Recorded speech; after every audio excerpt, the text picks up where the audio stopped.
আমাদের দুর্ভাগ্য কি জানেন? আমরা প্রবাসে থাকি ঠিকই, যখনই অন্যায় হচ্ছে, যেকোনো অন্যায়, গাজা তো সাংঘাতিক রকম আমাদের হৃদয় স্পর্শ করেছে।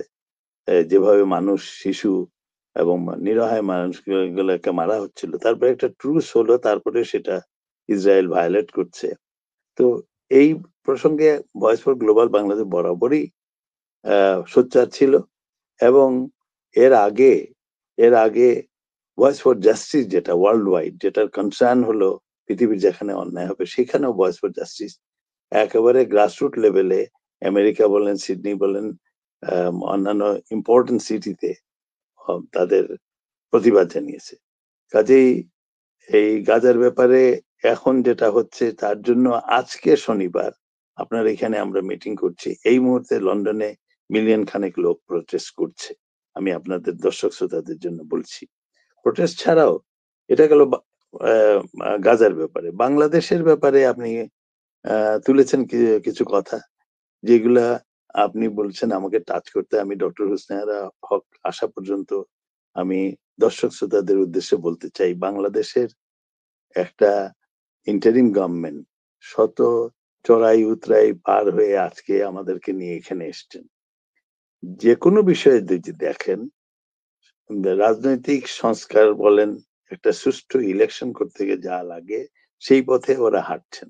এখন অনেক ক্ষেত্রে আমাদের মনে হয় যে ওরা স্লোলি হাঁটছেন, এটা স্বাভাবিক। অনেকগুলো রাজনৈতিক দল বসে আছে, তারা ভাবছে যে যত তাড়াতাড়ি ইলেকশন দেয় আমরা তখন মন্ত্রী, মিনিস্টার, এমপি হয়ে যাব, এই প্রবণতা আছে।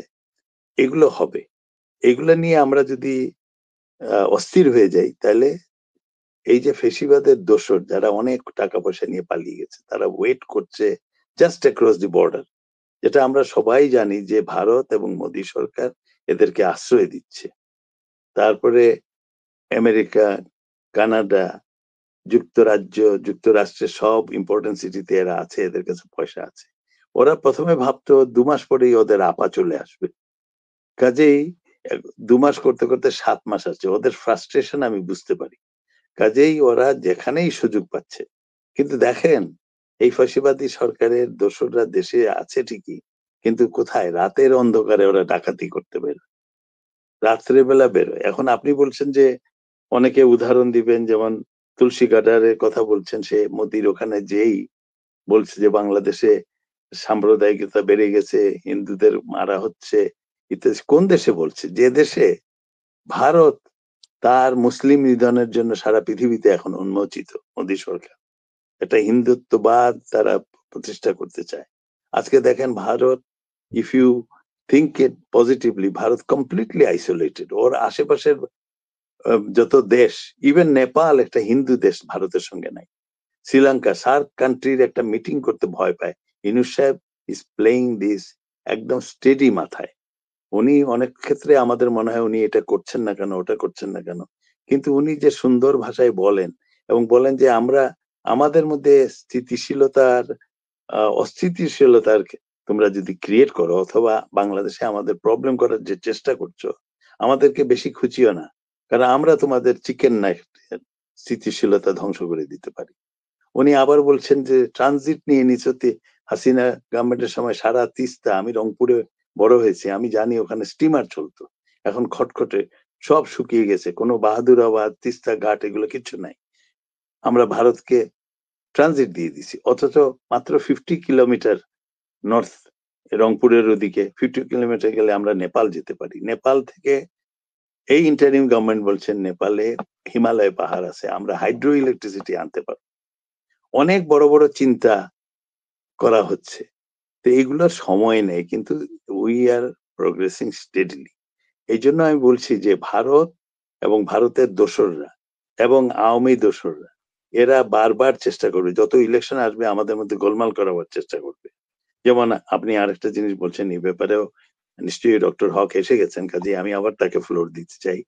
যেমন বলছেন যে ছাত্ররা বলছে, এবং ছাত্ররা আবার আর্মিকে স্মরণ করিয়ে দিয়েছেন, বাংলাদেশ সরকারের যে আর্মি আছেন তারা দেশের, ওদের কাজ কি? দেশের সুরক্ষা করা, দেশের বন্যা খরা এগুলোতে এগিয়ে আসা।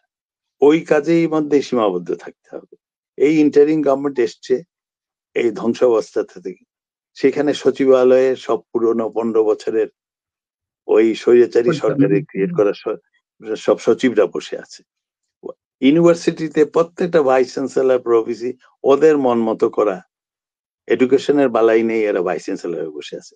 তা নাহলে একটা দেশের সরকার পতন হয়েছে, হেড চলে গেছে, তাই বলে সব vice chancellor pro vice chancellor বেগে চলে যাবে?